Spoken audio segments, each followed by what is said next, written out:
Eita! E Boa aí, noite. rapaz? E aí, beleza? Tá me ouvindo bem? Tô te ouvindo. Aqui também tá tranquilo. E aí, Ah, saudade, hein? é? Trocar uma ideia. Pois é. Como é que é? Saudade de trocar uma ideia pessoalmente, né? Então a gente tem que chamar os amigos para bater o papo virtual. Senão a gente É pira. a única coisa que nos resta agora, né? Esse, essa conversa virtual, assim, com os amigos, matar saudade dos amigos, matar saudade de Maceió, assim, virtualmente. É a sua primeira participação na atividade acadêmica em Alagoas, mas não tá presente, vai perder a praia. Ah, pois é. Mas quem sabe, né? Muito brevemente a gente não esteja aí com vocês ao vivo. Esperamos. Pessoal, boa noite. Eu vou, antes de apresentar o nosso convidado, eu queria dizer que a gente está muito feliz por estar iniciando hoje. Oi, Gé Oliveira, um abraço, Gé Oliveira. salve, Jé. Hoje a gente está iniciando uma série de lives que visa debater a obra dos Racionais MCs, que é uma obra bastante atual, quando se pensa nessa luta antirracista, quando se pensa na política brasileira, na corrupção, no nosso fascismo, né, que tem aí já há 1.000 anos. E nada melhor do que começar essa série de lives com o nosso convidado, que é o professor Amailton Magno Azevedo. O Amailton, ele é professor do Departamento de História da PUC São Paulo, é professor de História da África, também atua no pós-graduação. O Amailton é responsável por orientar uma série de alunos negros e negras dentro da PUC São Paulo, desde a graduação, passando por mestrado, doutorado e também na especialização no Lato Sensu, em que, né, tem trabalhado várias questões sobre culturas negras, né, movimento negro e principalmente, né, Amailton, a questão das musicalidades da diáspora africana. O Amailton, ele tem um livro chamado As Microáfricas, Samba, Quintais e Arranha-Céus, As Microáfricas em São Paulo, onde ele estudou a obra do Geraldo Filme, um dos grandes sambistas, né, do nosso país. E através da obra do Geraldo Filme, o Amailton apresenta a cidade de São Paulo durante boa parte do século XX e apresenta uma série de bairros, territórios negros, né, apresenta um pouco sobre as escolas de samba. Mas antes do Amailton estudar o samba do Geraldo Filme, que aí já fica aqui o convite para no futuro a gente trocar uma ideia via Núcleo de Estudos Afro-Brasileiros e Indígenas do Instituto Federal de Alagoas, Campo Santana do Ipanema. Antes dele estudar sobre o samba do Geraldo Filme, o Amailton desenvolveu uma pesquisa intitulada é, no ritmo no ritmo do rap, né, onde ele vai estudar a cultura hip hop, a cidade de São Paulo entre 1988 e 1999. Então, por isso a gente convidou a Mailton para estar comentando um pouco esse álbum dos Racionais MCs, chamado Raio X do Brasil, lançado ali no final de 1993 e que vai ter aí um boom de principalmente duas músicas do álbum, que daqui a pouco a gente fala, basicamente em 1994. Antes disso, os Racionais já tinham lançado o Holocausto Urbano, que é um título bastante significativo para a gente pensar as cidades brasileiras nos anos 80 e 90, e também tem o EP chamado Escolha o Seu Caminho em 92, tá? Amailton, antes da gente ir para de fato para a obra do Raio X do Brasil, na sua dissertação você apresenta um pouco a cidade de São Paulo através do Largo de São Bento, a importância das casas de culturas ali entre o final da década de 80 para 90 e como isso foi importante para todo o movimento de hip hop da cidade de São Paulo. Você entrevistou o Taíde, o KLDJ, o Mano Brown, né? E é justamente entre 88 e 92 que a gente tem aí uma gestão da prefeitura. À frente você tem a Luiz Erundina, você tem o Paulo Freire na Secretaria de Educação, mas eu queria entender um pouco o que era essa São Paulo. No final dos anos 80, início dos anos 90, um centenário da abolição muito próximo, uma redemocratização, mas ao mesmo tempo você tem o massacre do Carandiru, ali no início dos anos 90, né, toda essa violência policial sendo tratada, não só na obra dos Racionais, mas como se a gente pegar o primeiro álbum do Pavilhão 9 e por aí vai. Mas a gente quer entender um pouco do que era essa São Paulo ali, no fim dos anos 80 e início dos anos 90. Bom, obrigado, Danilo. Gratidão imensa pelo convite, a você, ao Núcleo de Estudos Afro-Brasileiros aí do Campus Santana, aí em Alagoas. Um prazer enorme estar contribuindo nessa série de roda de conversa, bate-papo, sobre talvez não, com toda certeza, o mais importante grupo de rap nacional, que é o Racionais MCs. Né? Racionais MCs tem uma importância, sob o meu ponto de vista, não só uma importância do ponto de vista artístico, musical, mas uma importância política, porque o Racionais contribuiu, digamos assim, para fortalecer, né, digamos, uma consciência juvenil negra muito altiva, muito orgulhosa. Mas a gente vai, creio eu, que ao longo da nossa conversa, tratar um pouco dessas questões. E essa cidade de São Paulo do final dos anos 80 e início dos anos 90 é um pouco isso mesmo que você já antecipou. Quer dizer, você tem uma série de acontecimentos que convergem, digamos assim, para certos ineditismos até então imprevistos na história política da cidade, que foi a primeira mulher a administrar a cidade, uma mulher nordestina, eleita prefeita da cidade de São Paulo, que eu costumo dizer que é a maior cidade nordestina do Brasil, né? Evidentemente que por força de ondas sucessivas migratórias de baianos, pernambucanos, bem como mineiros e alagoanos para a cidade de São Paulo, ao longo, sobretudo, da segunda metade do século XX, que fez da cidade de São Paulo também uma metrópole nordestina, né? E que desconstrói a imagem ou a representação da cidade como apenas a cidade impregnada por valores de imigrantes estrangeiros, particularmente os italianos, e que também desconstrói, digamos assim, a representação projetada do Brasil sobre a cidade de São Paulo como uma cidade branca, rica, europeia, que não deixa de ser, mas há outras facetas dessa cidade. E que a eleição da Luísa Erundina revelou essa outra faceta.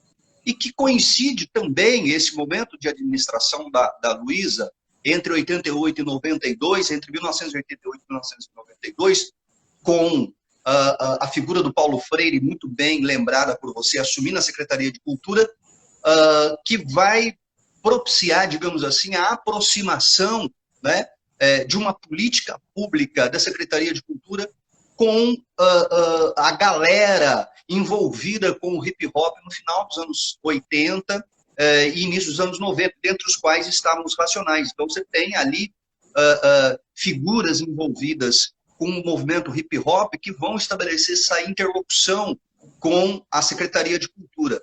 A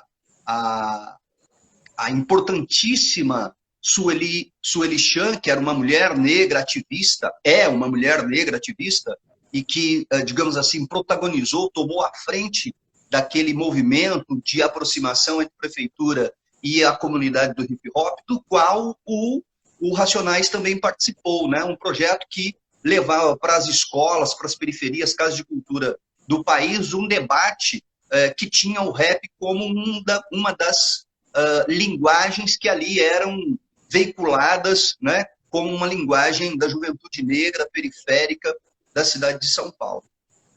Então, portanto, nós temos uma questão, digamos assim, única, inédita naquele período, né, que foi a eleição de uma mulher nordestina, e da emergência e o fortalecimento do rap enquanto uma linguagem musical negra, periférica, jovem, naquele momento, né? Como você muito bem disse, eu já vou emendando aqui, o Danilo, já Tá vou bom. emendando. Pode emendar. Só antes é importante a gente lembrar que em 92 você tem a eleição, que o segundo turno é o Eduardo Suplicy contra o Maluf, e aí você tem a vitória do Maluf com todo aquele discurso de rota na rua, né, de perseguir a bandidagem, que a gente percebe que não é nada novo na política brasileira, né? E aí a gente tem no ano seguinte, em 92 você tem o massacre do Carandiru, né? Mais de 100 detentos são assassinados pelo Estado. E aí no ano seguinte a gente vai ter aí o lançamento do Raio-X do Brasil. Então, isso é um dado interessante. Quer dizer, o comportamento político, digamos assim, eleitoral da cidade, ele é muito volátil, né? Então, se a gente tomar da Erundina para cá, nós vamos ter tanto eleições de candidatos à direita, como de candidatos à esquerda, como foi o caso da Luísa, da Marta, do Haddad, né? E de candidatos à direita, como o Maluf, o Celso Pitta, o Serra, o Kassab. Eu estou considerando o PSDB, que sempre reivindicou um lugar de centro, mas que, na verdade, quem não assume lugar nenhum sempre favorece quem manda, tá certo? Então, o comportamento eleitoral da cidade de São Paulo ele é muito volátil, né? Ele é muito, digamos assim, ele não tem uma continuidade, ele não tem uma perenidade nas escolhas. Enfim, fazendo uma breve e rasa análise política do comportamento eleitoral desses últimos 30 anos, né? Desses últimos 32 anos. Pois bem, o lançamento do disco Raio-X do Brasil, né? Vai ocorrer na quadra da Escola de Samba Rosas de Ouro, né? Ali, meados de 93, em que reuniu mais de 10 mil pessoas, o que também expressa como que o rap, por meio do Racionais, já tinha se tornado um fenômeno de massa, particularmente no contexto das periferias, particularmente da periferia da cidade de São Paulo. Quer dizer, não é qualquer músico que reúne 10 mil pessoas, né, para assistir o lançamento de um álbum. É evidente que havia lá também outros artistas, enfim, essa sempre foi uma estratégia, digamos assim, do entretenimento negro na cidade de São Paulo, de reunir vários artistas para fazer eventos, né? E no evento de lançamento do disco Raio-X no Brasil foi um marco na história do rap, porque havia em torno de 10 mil pessoas, o que também indicava que o rap já era uma realidade, digamos assim, incorporada pela massa negra, pela massa periférica, que já tinham no rap mais uma, digamos assim, experiência ou mais uma musicalidade que compunha o repertório, né, de escuta, de recepção, de audição, junto com o samba, a black music ou outras vertentes da black music, né, como o funk, o soul, o samba e agora o rap na cidade de São Paulo. Mas eu queria retomar a ideia um pouco desta representação da cidade de São Paulo para o Brasil, que eu havia mencionado, passado rapidamente, que o rap contribuiu para desconstruir a ideia de uma cidade, digamos assim, como motor, locomotiva do Brasil, como uma cidade luxuosa, glamurosa, rica, e que se arrogava a posição de ser a vanguarda econômica do Brasil, né? O rap do Racionais, como de outros rappers também, desmonta esta representação, desfaz esse mito da cidade glamurosa, rica e que se pretendia arrogantemente ser a vanguarda da economia nacional. Por quê? Porque o rap do Racionais e o disco Raio-X do Brasil vai escancarar o fracasso do modernismo paulista, né? Ele escancara o fracasso da República, escancara a brutalidade da violência policial, como você muito bem tocou, quando se remeteu ao massacre do Carandiru. E em 92, em 90, o Racionais lança o Holocausto Urbano, que já era, digamos assim, um tratado sociológico, já era um tratado sociológico de problematizar a cidade sob o prisma racial, entende? Então, o Racionais, quer dizer, quem já leu Malcolm X, Frantz Fanon, Abdias do Nascimento, Du Bois, Leopoldo Senghor, Aimé Césaire, não vai encontrar, digamos assim, não vai se surpreender com a narrativa que o Racionais traz em termos de consciência racial. Mas para uma juventude, né, daquele momento, né, que não tinha acesso a textos como do Fanon, Malcolm X, Aimé Césaire, Abdias do Nascimento e outros, a música do Racionais, ela, ao meu ver, sob o meu prisma, ela, na verdade, ela renova toda uma tradição do pensamento negro do século XX. Né? Então, conceitos como racismo, conceitos como orgulho racial, orgulho de ser negro, crítica à brutalidade da instituição policial, o descaso, o abandono, o colonialismo mental pelo qual os negros foram forçados, né, a passar. Quem leu esses autores que fazem parte da tradição do pensamento pan-africanista, afro-americano, afro-caribenho, afro-brasileiro do século XX, reconhece que as músicas do Racionais dava continuidade a toda esta tradição herdada de crítica contundente e ácida ao racismo, à segregação, à coisificação do corpo negro, à objetificação da imagem negra. Enfim, o Racionais promove uma espécie de descoberta para jovens como eu, que em 1994 tinha 20 anos, né? Eu fui ouvir o disco do Racionais, se eu não me engano, por volta de 1994, 1995. Eu ainda engatinhava, digamos assim, nessa leitura de Malcolm X, Richard Wright. Richard Wright ainda não tinha lido, né? Fui ler 2, 3 anos depois, um clássico da literatura negra dos Estados Unidos, que é esse autor Richard Wright. Eu ainda era muito, muito verde, muito cru em todo esse debate sobre a questão negra no século XX, e o Racionais foi o disco Raio-X foi a minha escola. Foi o meu Fanon, meu Malcolm X, meu Richard Wright, meu Aimé Césaire, meu Abdias do Nascimento. Tudo ali, estava tudo ali naquele disco, entende? Estava tudo ali naquele disco.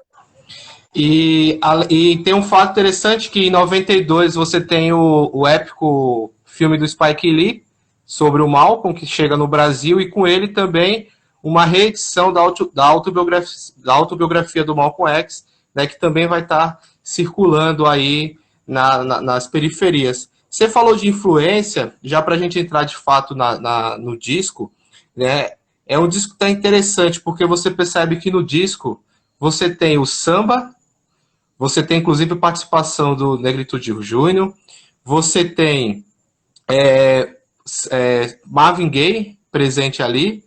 No refrão do Fim de Semana do Parque, a gente vai poder perceber a presença do Jorge Ben, no Homem na Estrada, a presença do Tim Maia, né, e até mesmo o nome Racionais, né, como a própria banda traz, né, que vem da ideia do Tim Maia racional, e por aí vai.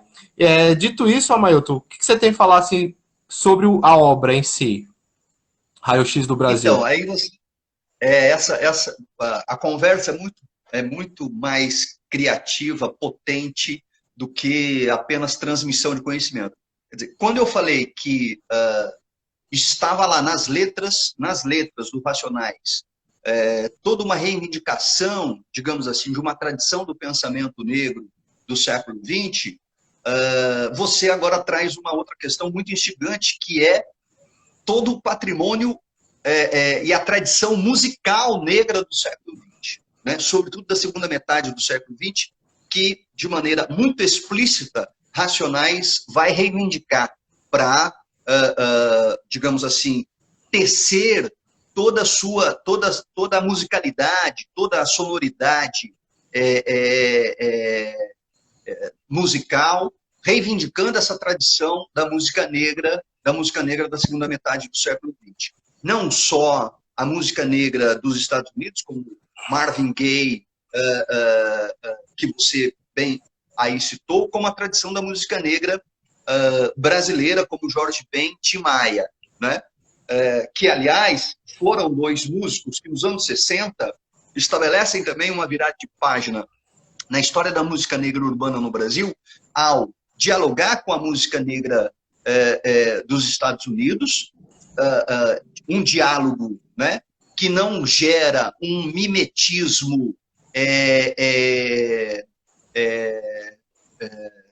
digamos assim, como uma cópia absoluta, mas tem mediações, porque Jorge Ben vai dialogar com o blues a partir do samba, e o Tim Maia vai dialogar com o soul a partir do baião, né?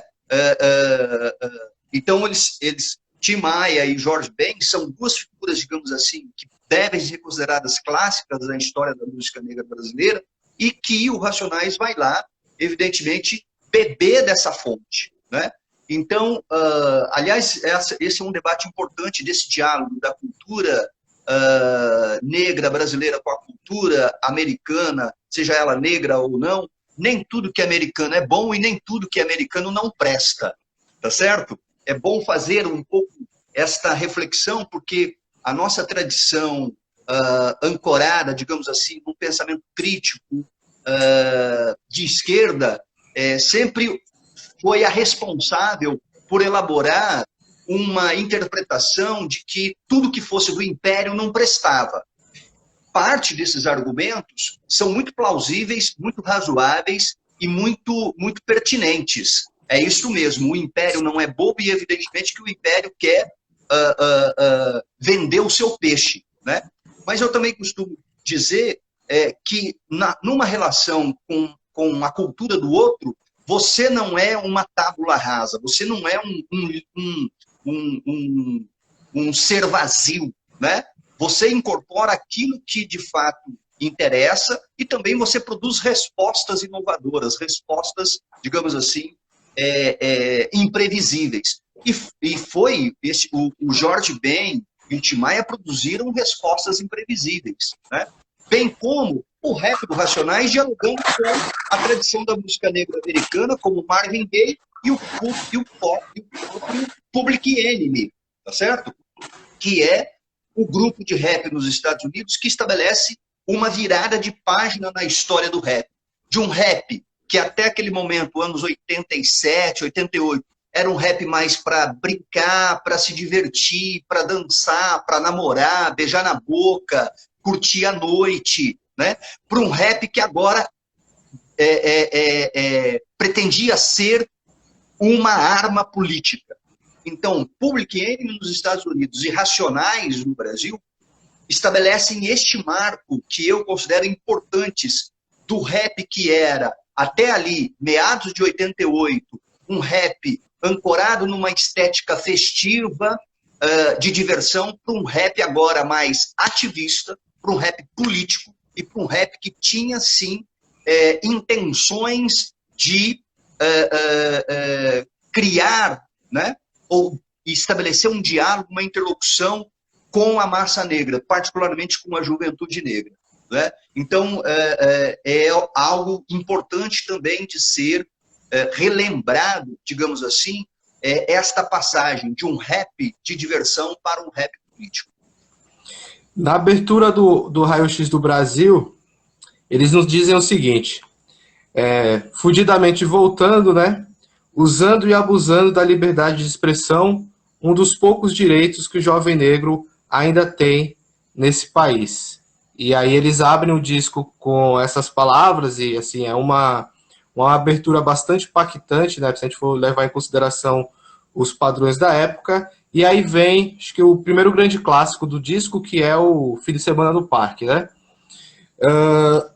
Na sua dissertação de mestrado, você, ao comentar a passagem sobre os playboys que desperdiçam a água lavando os carros, você vai dizer o seguinte: a narrativa possibilita observar diferentes maneiras de viver a cidade, maneiras contraditórias de uma São Paulo com temporalidades simultâneas, díspares e desiguais.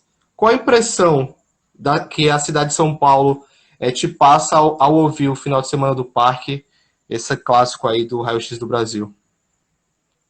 Então, antes mesmo de eu ler sobre história da cidade, ou história do urbanismo, história olhando a cidade sobre conceitos antropológicos ou da arquitetura do urbanismo, eu aprendi com o Racionais que a cidade não era um conjunto coeso, harmônico, consensual, né? Então, as letras, né, que sempre têm histórias muito bem contadas. Então, Fim de Semana no Parque, né?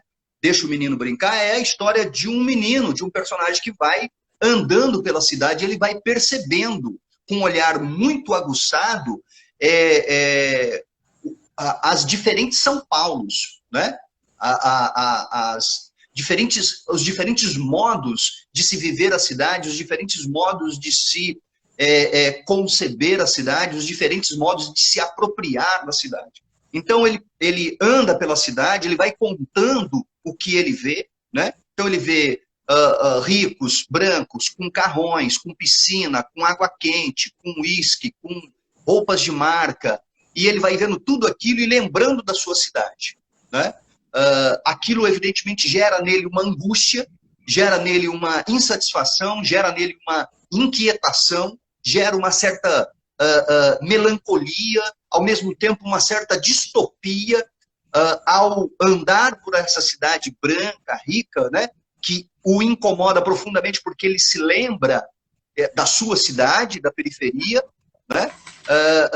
E quando ele começa a narrar a periferia, ele narra os problemas sociais e tal, e que nos permite falar dessa certa desesperança em função do abandono social que a periferia é forçada a viver, mas, ao mesmo tempo, quando ele fala, narra sobre pessoas concretas, de carne e osso, ele fala do barulho na feira, de pessoas conversando, e ele fala, eu gosto disso, eu gosto de mais calor humano. Então, mesmo digamos assim, num primeiro plano, numa primeira camada, em que se percebe um olhar muito, muito descrente, muito distópico, muito melancólico, muito sombrio, muito cinzenta sobre a cidade branca, quando ele lembra da sua cidade, algo o conforta, algo aquece o seu coração. E o que o conforta e aquece o seu coração? Os amigos, aquele calor humano, aquela paisagem, aquele ambiente, toda aquela atmosfera em que ele se reconhece, em que ele se identifica, né?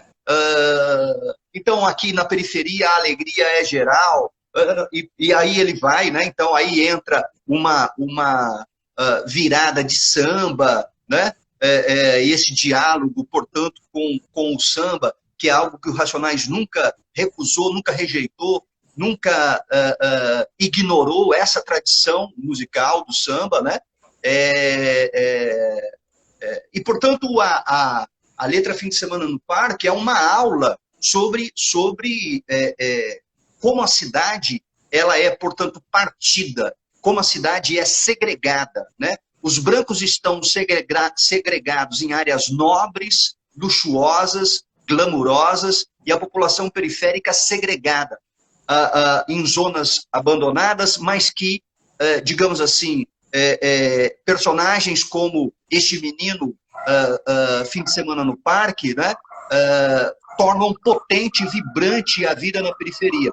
por meio das artes, por meio do samba, por meio do rap, por meio do calor humano na feira, no boteco, no futebol, no pagode, na rede de amigos, né? Então a música também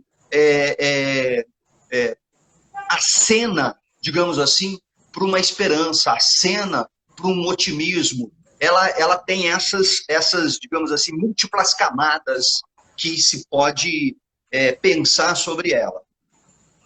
Bacana.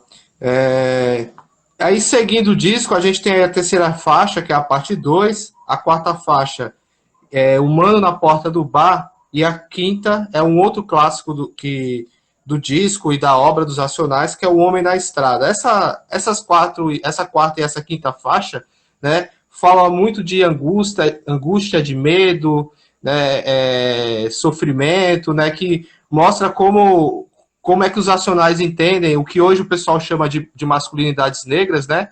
E aí eu queria te ouvir um pouco sobre essas duas faixas do disco e principalmente sobre o Homem da Estrada, né? Que tenta reconstruir a sua vida. Mano na Porta do Bar é uma das músicas que eu mais gosto desse disco. Assim, pessoalmente falando. Tem esses dois clássicos, esses dois hits que ganharam o imaginário social das quebradas, das periferias, né? Que é o Fim de Semana no Parque e O Homem na Estrada, mas eu tenho um apreço, eu tenho assim eu gosto muito dessa música porque ele vai contando a história de um cara que é super boa praça, super bacana, super amigo, super gente boa, super disposto a ajudar todo mundo, mas de repente se vê numa situação de vulnerabilidade, de grana mesmo, né? E aí são os dilemas, né? Os dilemas de fronteira, de encruzilhada dos jovens de periferia. Escolher entre o crime e o livro, escolher o tráfico ou a escola, né?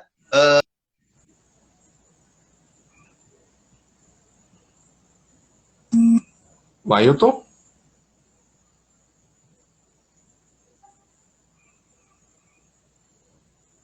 Deixa eu ver se ele volta.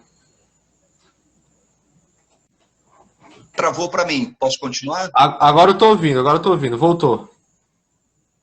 Então, a música na Porta do Bar retrata muito o dilema que jovens negros na periferia vivem entre o livro e o crime, entre a bala e a escola, né?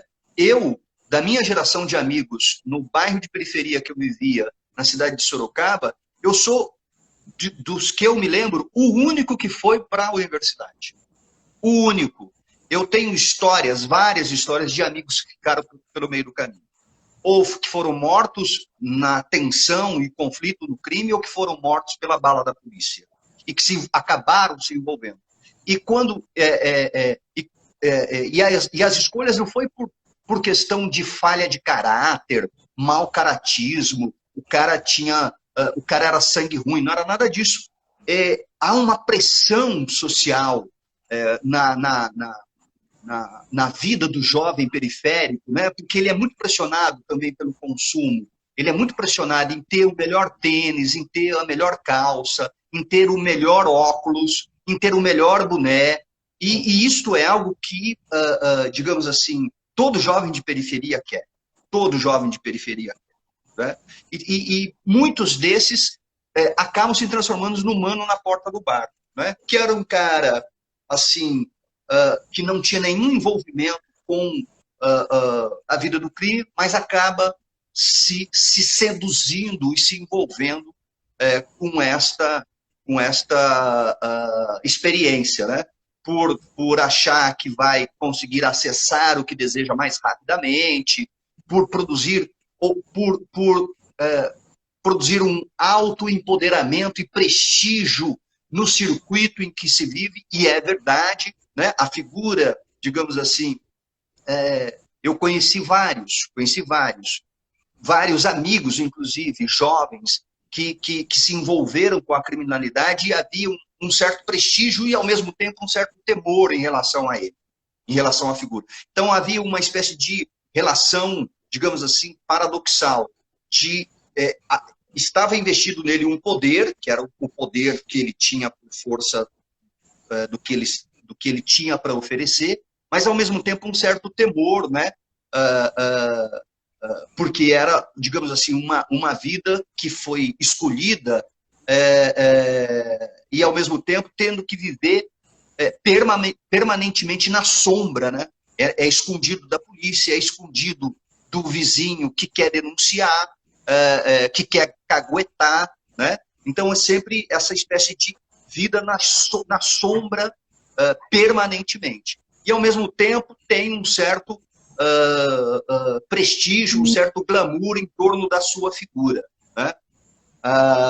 E o Homem na Estrada o retorno desse mano na porta do bar. É o retorno do mano na porta do bar. O mano na porta do bar se envolve. Ou ele vai acabar morto, ou ele vai para a prisão. Tá certo?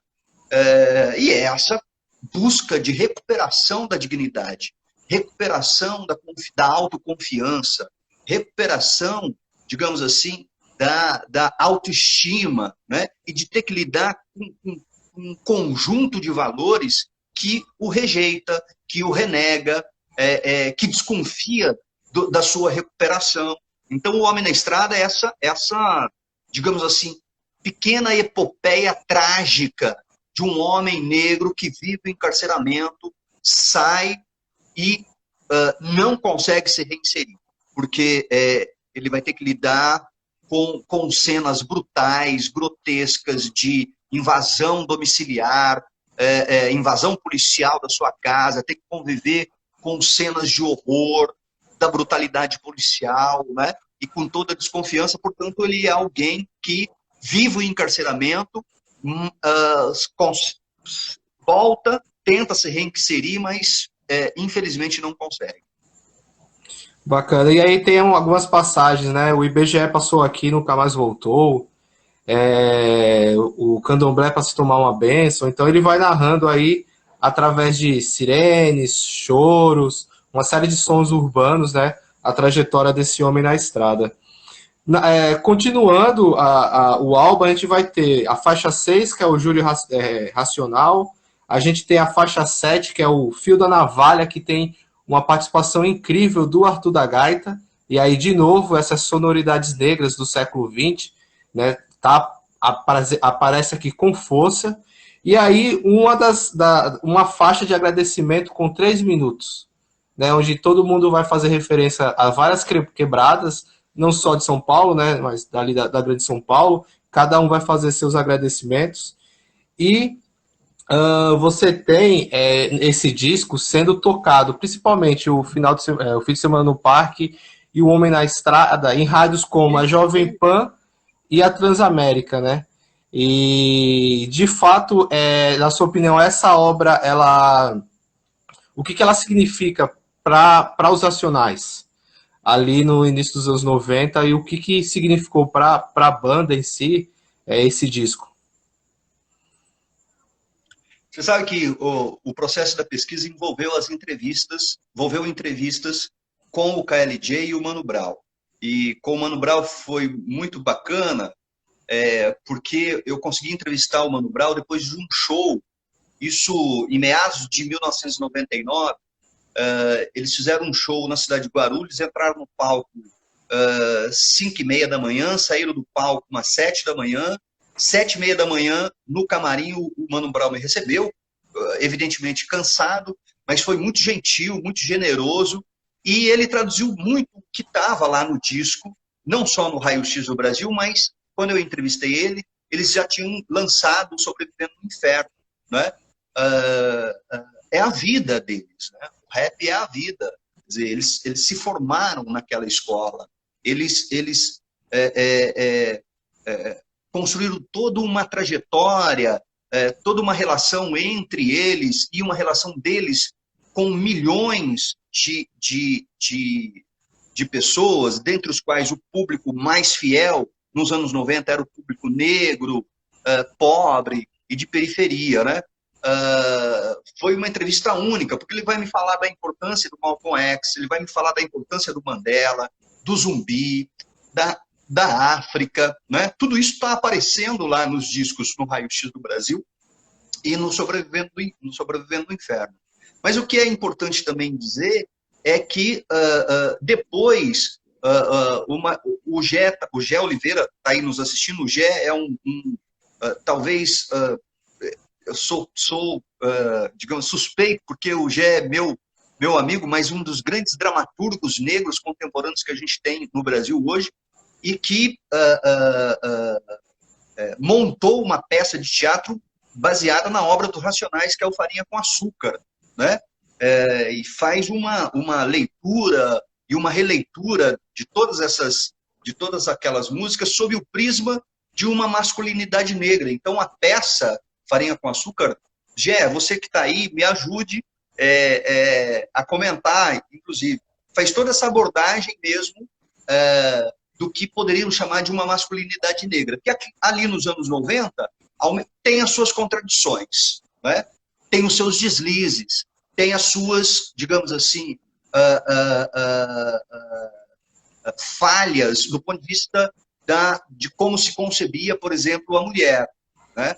E o próprio Mano Brown já reconheceu que muitas dessas letras tinham, sim, teor machista, como Mulheres Vulgares, Parte 2 e outras músicas, né? O próprio Racionais reconhece isso. Eu, inclusive, orientei uma amiga, que é professora da rede pública do estado de São Paulo, do Taboão da Serra, a Joelma. Joelma fez uma pesquisa muito bacana, porque ela vai fazer essa análise, né, mesmo, né, de como que um aspecto dessa masculinidade negra ela é muito importante, né, porque ela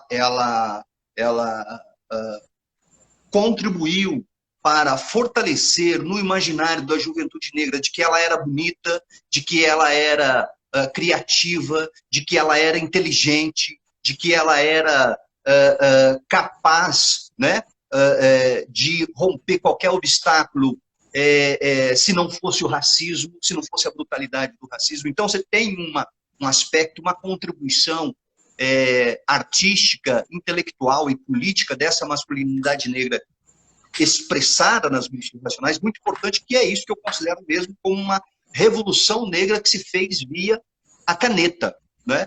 E você tem também esses paradoxos, esse machismo evidente, explícito, né? Dessa masculinidade negra educada, né? Sob uma cultura patriarcal muito violenta, né? Nesse sentido, os homens negros, a própria Angela Davis vai falar, né, de como que o homem negro compactuava de valores patriarcais do patriarcalismo branco, né? E não há nenhum problema em falar isso, porque não só eu reconheço que, de fato, como homem negro nos anos 90, estava também submerso nessa cultura masculina, como o próprio Racionais publicamente já tratou e já falou sobre isso, né? E a peça Farinha com Açúcar do Gé também trabalha essas, digamos assim, essas múltiplas camadas da masculinidade negra em São Paulo nos anos 90 e 2000. A gente pode considerar, porque Negro Drama é de 2004, do disco Nada Como Um Dia Após Outro Dia, né? Uhum. Maravilha. Além do Gé, Amailton, a gente tem muita gente querida, deixa eu puxar aqui, muita gente querida aí assistindo a gente. A gente tem o Bruno, a gente tem o Flávio, deixa eu ver Bruno, aqui. querido, Flávio, querido, Priscila, querida, Maíra, Secafro, Chica, meu amor. Tem que mandar um beijo para Simone também, né? Você tem aí um comentário do Gé. Ao lado do racismo, o machismo é nosso ponto como país mais dolorido e urgente. E ele também fala, só posso agradecer a generosidade, professor. Tinha uma pergunta aqui, eu estou tentando... Tá, achei. Não tô te ouvindo, ser... Danilo. Tá ouvindo agora? Tinha uma pergunta. Ouve agora?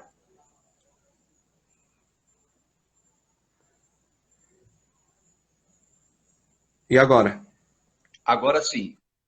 Tinha uma pergunta, tinha uma pergunta lá em Agora cima. estou te ouvindo.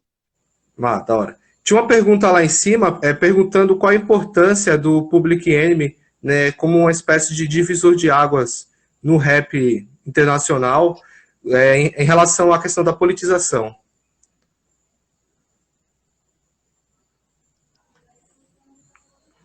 Ah, já para eu comentar? Isso. Você tinha também tocado numa questão que o Gé comentou aí. Era uma pergunta ou um comentário do Gé? Era um comentário dele. Ao lado do racismo, o machismo também é um ponto mais dolorido e urgente como país. Isso. É que eu não ouvi o que você, o que o Gé disse, né? Eu não ouvi você falando. Concordo, é isso mesmo. Gé tem razão. Bom, o Public Enemy, eu já havia tocado um pouco nessa questão, dizendo que nos Estados Unidos o Public Enemy tinha propiciado uma virada de página na história do rap. O rap era, até meados dos anos, segunda metade dos anos 80, um rap muito voltado para batalhas de dança, dos grupos de dança pejorativamente chamados de gangues, né? A geração do África Bambata, Kool Herc, entre outros, né? E o Public Enemy, sob o meu ponto de vista, estabelece uma divisão na história do rap, bem como Racionais no Brasil, quase que coincidente, que digamos assim, propõe, né, fazer um rap mais engajado, mais ativista e mais político, falando de racismo, de consciência negra, de crítica ao abuso policial, à pobreza, à segregação, ao apartheid, etc. O Public Enemy tem essa importância na história do rap, que, assim como Racionais no Brasil, que permitiu, sob o meu ponto de vista, fazer nascer uma outra tendência dentro do rap, que seria o ser rap político. O rap até então era um rap com uma tendência ligada mais à diversão, festa, curtir a noite, dançar, namorar, né? E Public Enemy e Racionais fazem, digamos assim, nascer essa nova tendência dentro do rap. E é muito. As letras e os videoclipes do Public Enemy são muito reveladores. Quem leu a biografia do Malcolm X escrita pelo Manning Marable, que foi um historiador que dedicou praticamente a vida inteira para escrever a biografia do Malcolm X, você tem a autobiografia do Malcolm X, lá do final dos anos 60, e esta autobiografia ela vai ser lida por universitários negros e brancos nos Estados Unidos final dos anos 60 e toda a década de 70, mas tem um momento que a memória do Malcolm X cai no ostracismo, cai no esquecimento. E quem que recupera a memória do Malcolm X? O rap, a nação do hip hop. Então, o Public Enemy é um dos grupos responsáveis por promover o renascimento do pensamento do Malcolm X para a juventude negra nos Estados Unidos e, evidentemente, influenciando o Racionais MCs, também se transformou, digamos assim, numa figura e num pensador político que foi o Malcolm X. O Malcolm X foi um pensador político e é considerado hoje, segundo o Manning Marable, que escreveu a sua biografia, lançada aqui no Brasil em 2011 pela Companhia das Letras, o Malcolm X é considerado um dos maiores pensadores políticos do século XX, não só nos Estados Unidos, como no mundo. O Malcolm X antecipou as chamadas teorias da descolonização ou da crítica pós-colonial ao fazer o questionamento e lançar dúvidas sobre a superioridade branca, sobre a supremacia e a hegemonia branca nos Estados Unidos. O Malcolm X é responsável por antecipar muito do que nós estamos falando hoje, né? Lá nos anos 50 e nos anos 60, o Malcolm X já dizia isso.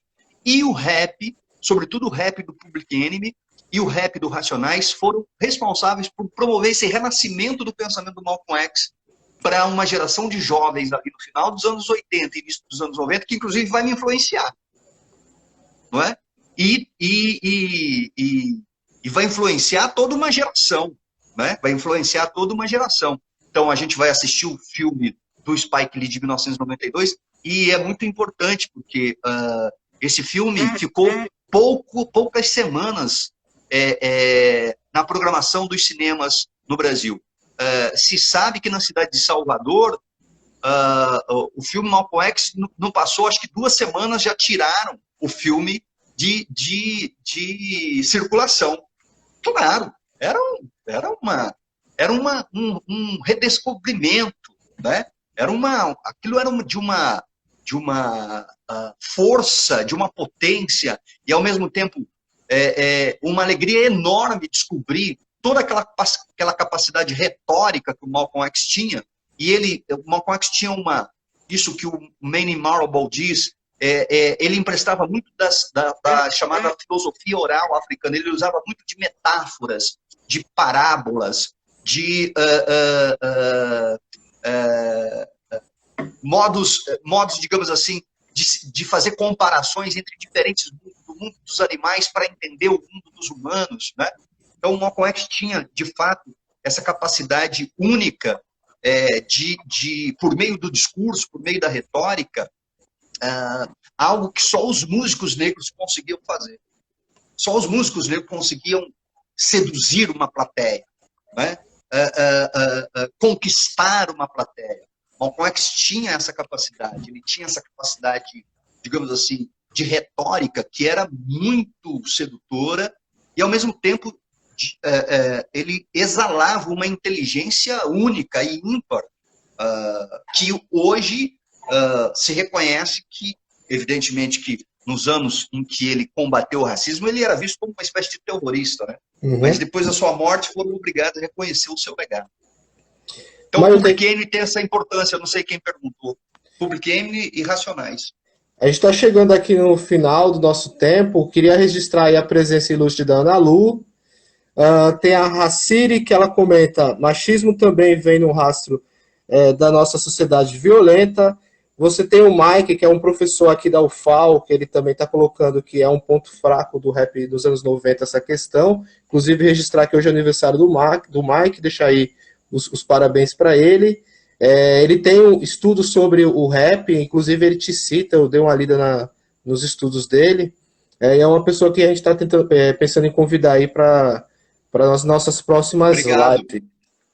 E aí eu queria registrar que amanhã a gente tem uma live também às 18 horas sobre o Sobrevivendo do Inferno. A gente tem aí o Douglas está com a gente aqui ao vivo, que vai falar amanhã. Na quinta a gente tem a participação do Toninho, que é um músico, um rapper aqui de Alagoas. E eu vi que o Jason também está presente aqui na nossa live, que vai finalizar nossa semana comentando o Cores e Valores. E aí eu queria deixar esse tempinho aí final para você fazer seus comentários finais, mandar um salve. Já acabou? Já estamos no final? É rápido, né? Boa. Conversa boa, passa rápido. Bom, primeiro agradecer o seu convite, obrigado. Foi uma maneira da gente se reencontrar e da gente conversar 1 hora. A gente não se vê há tantos meses, né? Você voltou, você morava em São Paulo, voltou embora para Maceió. Um beijo para Simone, para Sossô, para sua avó, Dona Morena. Gosto muito de você, gosto muito da sua família. Bom, o rap foi a grande revolução negra dos anos 90. Eu não tenho nenhum medo de falar isso, nenhum medo de errar em falar isso. Foi a grande revolução negra, da juventude negra dos anos 90. O samba, como, digamos assim, o gênero negro que atravessou o século XX sendo pressionado para se embranquecer, né? E estava muito pressionado, né? Até meados dos anos 70, 80, para falar bem da nação. O samba e os sambistas, né? Do Vargas até ali, final da ditadura, o samba e os sambistas ficaram muito pressionados em falar bem do Brasil brasileiro, solar, mestiço, bonito, harmônico, bacana. A geração do rap não tinha esse compromisso e nem tanto vivia essa pressão, digamos assim. É evidente que eu estou cometendo aqui uma generalização. Nem todos os sambistas, né, seguiram nessa trilha, né? Já nos anos 70 a gente vai notar a busca de romper com os valores da nacionalidade entre os sambistas. Martinho da Vila, por exemplo, é um desses músicos que buscou romper tudo aquilo que era nacional, ele reivindicava como negro, né? O samba, o candomblé, a capoeira, etc. Né? Então, um ajuste de contas para não cometer injustiça. Mas até ali, meados dos anos 70, essa coisa do samba como coisa da nação, como coisa brasileira, como símbolo da nação, né, pressionava muito, digamos assim. E a geração do rap, dos rappers, não tinha esse compromisso. Primeiro que eles estavam vivendo, digamos assim, todo o fracasso e o colapso econômico da ditadura dos anos 80 e do processo de redemocratização da segunda metade dos anos 80. Os anos 80 são os anos de hiperinflação. A pobreza, que já era algo inenarrável, piora nos anos 80. Piora, a fome aumenta, o abandono aumenta. Portanto, o que o Racionais está falando sobre o humano na porta do bar, o homem na estrada, fim de semana no parque, e Negro Drama, capítulo 4, versículo 3, Diário de um Detento, é exatamente o colapso que a sociedade brasileira viveu nos anos 80 e um colapso com um recorte racial profundo, porque quem ficou, digamos assim, vivendo o fracasso desse colapso foi, evidentemente, todas as pesquisas na área de sociologia, antropologia, história, urbanismo revelam que a população negra, né, e pobre das periferias ficou segregada e apartada, né, dos bens culturais e da própria riqueza do país. Né? E o rap bem escancara, denuncia e anuncia, né, uma revolução que